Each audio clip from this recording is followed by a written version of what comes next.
Thank you for listening to the Golden Hour Drip podcast with me, Logan Lee Miller. Enjoy the show. Welcome back to the Golden Hour Drip podcast. I'm your host, Logan Lee Miller, and it's Friday. It's Ask Your Gals. I absolutely love Fridays, and I love Fridays even more when it's the first week of May. May 1st was on Wednesday, and let me tell you, May 1st is almost as good as my birthday because flowers, hello. It is tradition where you go to your neighbors or you go to a friend or loved ones and you surprise them with flowers on their doorstep. I think this tradition is so fun and so cute, honestly. Personally, I got surprised with my own little basket of snapdragons. I have not had snapdragons in so long. Usually I get not peonies, pansies. I love pansies. There's one other one that's like petunias. I love petunias too. I think that they're absolutely gorgeous and beautiful. But I told Garrett, I was like, I hope the May Day fairy comes, because the other day I was sitting at my chair and I have these like fake flowers outside. They're October flowers, honestly, sitting in this little lantern that I picked up from my mom. She was going to throw it out and I was like, no, I want it. But I didn't get it from her until like January. So I just hung it on my shepherd's hook, kind of forgot about it. And as I was typing away on my computer, I saw a hummingbird, the first of the season. If you are a longtime listener of the podcast, you know I love my hummingbirds, I love my birds, I love my bees, I love it all. And she came over and it was a fake plant and I felt so bad. And luckily May Day was in 2 days. And I was like, we've got to get something on this shepherd's hook. Usually Garrett gets me ferns.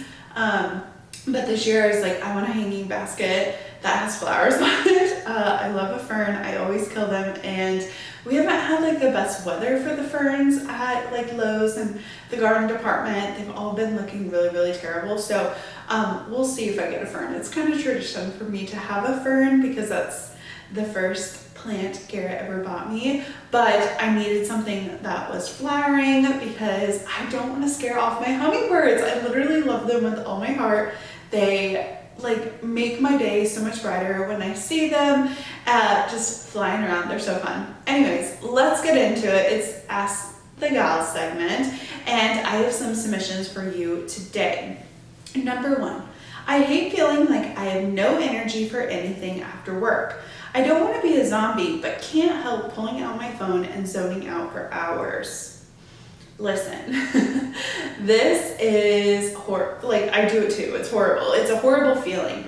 It's when your mind knows that you should be doing other things, right? Like, oh, I should be productive, or oh, I've really been wanting to play volleyball with my friends, or go out, or dig in the dirt and plant my flowers. Like, I get it too. It's horrible when you feel like you are so exhausted, but your brain still wants you to work, right? And I have this feeling too, where I'm like, I want to be productive after work, or I want to have fun after work, but my mind and body literally cannot get on the same track. My body wants to lounge on the couch, my mind, starts to scroll on social media, and then it's like the other part of your mind. It's like, we should be doing something else. We don't feel fulfilled by just scrolling on TikTok. And what has helped me so much is literally stopping that thought in its tracks and saying, I'm choosing to sit on this couch and scroll on my phone. Because when you make it a choice and not something, I should be doing something else, that's where the panic sets in. That's where the dread and the crisis of I should be doing more, but I can't. Like, my mind's not there. It's mush, or I don't have the motivation, or I don't have the energy, or I'm in a funk, right? Like, to be able to decipher in your mind and be like, right now, the best I can do is sit on this couch and scroll. I might zone out for a little bit. That's okay. I think as a society, we are really focused on being productive 24/7. We always want to be pushing the needle. We always want to be achieving. We always want to be doing. And so when it comes to rest and recuperation, we don't do that well, especially in America. So for me, I always take out the guilt. I say I'm choosing to sit here. I'm choosing to scroll on my phone. I might set a limit, right? Like I might set my timer for 15 minutes, 30 minutes. And when that timer goes off, I ask myself, like, is this something I want to continue to do? Or now am I ready to do something else? Am I ready to go outside? Am I ready to, move from the couch to my bed?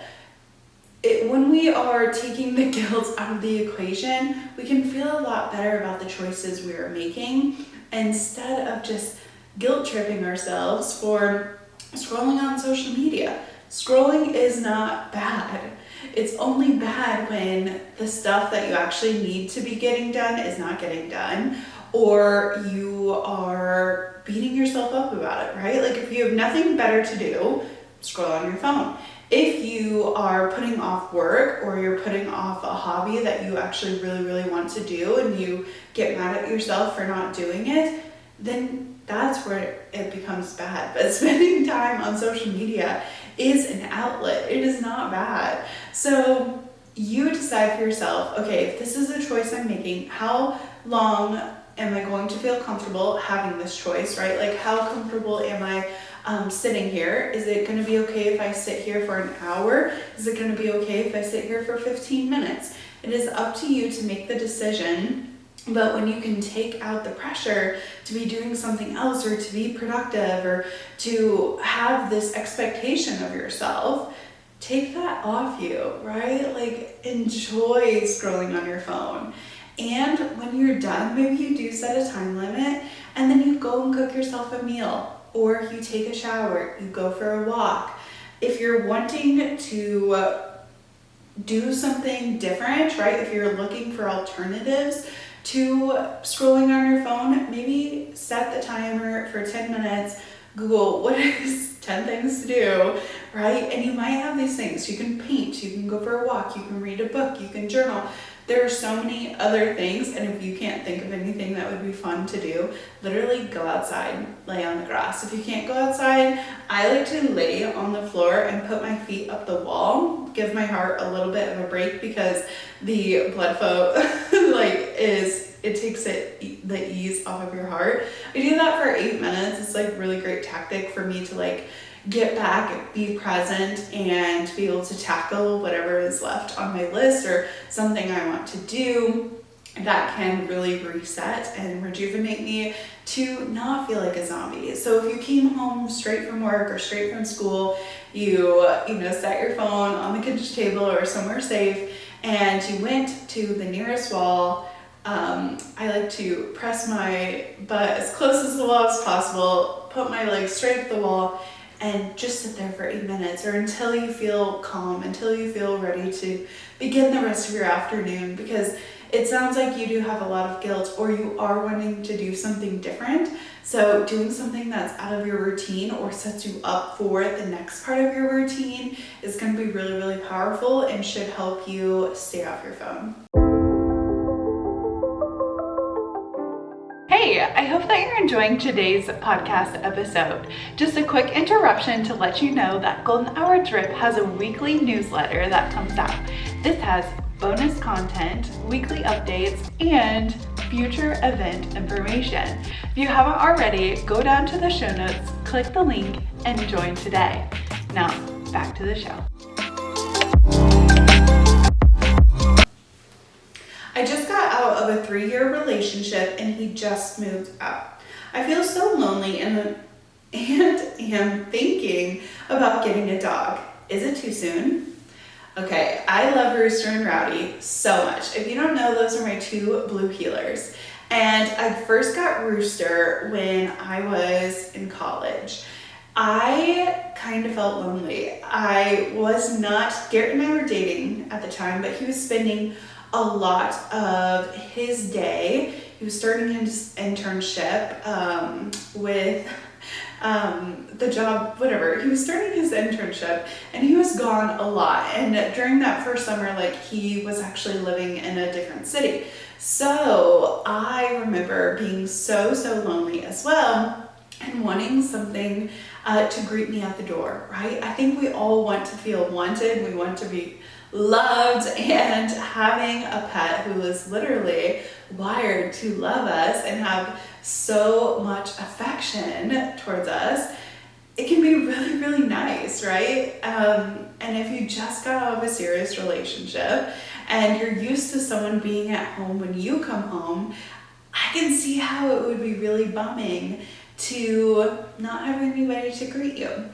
The last thing I want you to do is to jump into a relationship super quick after breaking up with your boyfriend, right? Like, you were in this relationship, you spent a lot of time and energy. I'm not sure how the relationship ended, if you broke up with him or if he broke up with you, or if it was a mutual split, or, you know, there's something traumatic or heartbreaking involved. Of course, splits are not easy whenever they happen, but you have to decide for yourself if getting a dog would be the equivalent of jumping into a relationship too quickly. You have to decide for yourself if this is a Band-Aid, if this is something that you're hurting really, really deep inside and you just want something to distract you, which distractions can be good. They can be helpful for when we're trying to heal over a heartbreak, or, you know, a breakup or something that has really changed the trajectory of your life.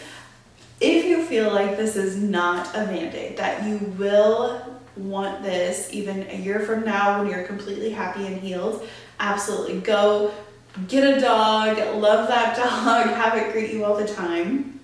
But if this is something where you do think it's a temporary fix, or you know you're the type to throw yourself into a new hobby or a new project when things go awry, then maybe that's not the best decision, because a dog is a lifelong commitment for them. Dogs live, yes, shorter lives than humans, but they might be only a part of your life, but you are a part of their entire life, right? From the point that you pick them up and bring them into your home, you are their life. So you have to make the commitment. You can't just, oh, I want this dog because it's gonna make me happier, and then the dog needs attention. The dog needs to be taken out for a walk. It needs to be exercised. It needs to be fed. And you get into another relationship, say in 6 months, and now you're like, oh, I don't have time for this dog. And then what are you gonna do with the dog, right? Like, it is a huge commitment. If you know it is not gonna change no matter what happens in the next 10 years, 15 years, right? Like, we hope our pets live as long as possible. If you know nothing is going to deter you, not an apartment, not a new relationship, school, hobby, job, any of those things are not going to impact the want and the need to get a dog, then go get one. Love it, hold it, all the things. I know that my dogs, I love seeing them every single day. I work from home, so my dogs, I always see them, right? From the moment I open my bedroom door, there they are. And then we hang out all day long, right? So it's a huge commitment. And if you decide that's what's right for you, if you are feeling so lonely and you want to go and get a dog who needs a lovely home, then that's your journey and that's what you should do. And I'm so excited. And if you have any dog or need any dog recommendations for like a name, let me know, because I have a whole list from like when I got Rooster and Rowdy, trying to settle on their names. It's so fun. Oh, so fun. My friends are so fun. Here I am saying so fun. My friends are so fun to be around when we're all in a group setting. But when one of my friends and I hang out one-on-one, she's really negative and talks trash about our other friends. I don't understand, because we all get along in the group and this seems so out of character. What do I do? Friendship circles are really hard. I'm not sure how old you are, or if you're in high school, college, or in adulthood, but friendship groups are extremely difficult to navigate. One, it's so dynamic, right? Like, there's different characters, there's different interests, there's different personalities, And when everybody gets together, it can seem really, really fun, right? But you don't know what's happening all the time in like everybody else's head, right?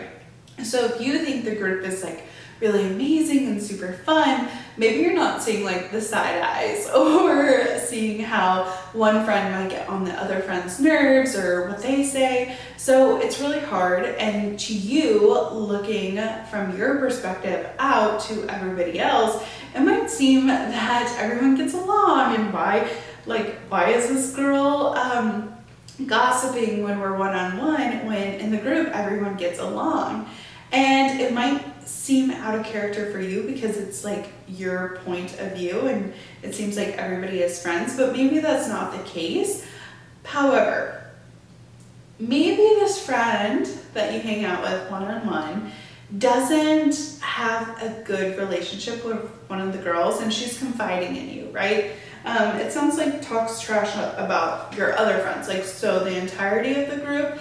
I would be cautious because if a friend is able to talk so candidly about the other friends in a negative light, I would be a little wary about what that friend is going to say about me to others, or if I share something personal, are they going to use that as gossip towards like the other friends in the group?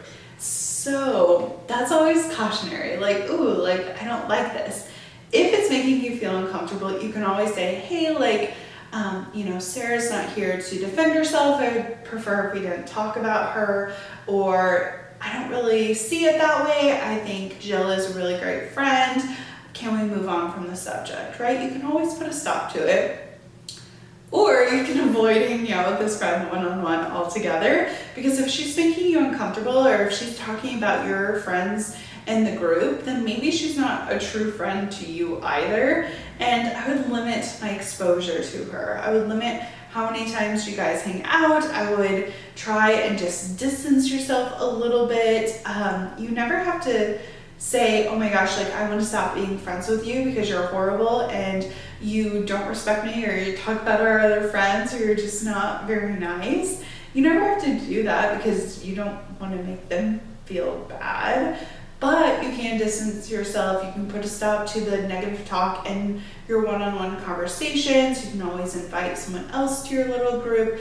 But friends in a group setting is really hard. Everybody has so many different personalities and takes and backgrounds on their life. It can be hard to balance it all. And I feel like every single, book about friendship or group on movies or TV shows or anything, it's like, oh, it has to be like this, you against me. I don't think it has to be like that. You can encourage each of your friends and you don't have to pick one friend over the other. It sounds like if this friend is like confiding in you, maybe she thinks that you're her best friend and she feels safe with you. That could be the fact.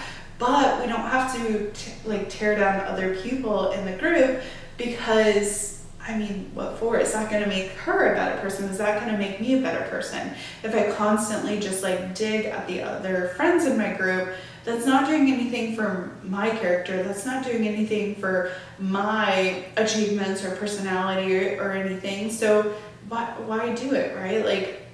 I think gossip can be good when it's educational, right? I love talking about celebrities or TV shows or what I saw in a magazine. But gossip in the regard that it's tearing someone down, that's that's not gossip. That's blasphemy. That's not the same. That's not what I like. I like gossip that's education. It's oh, did you hear about this? How fun.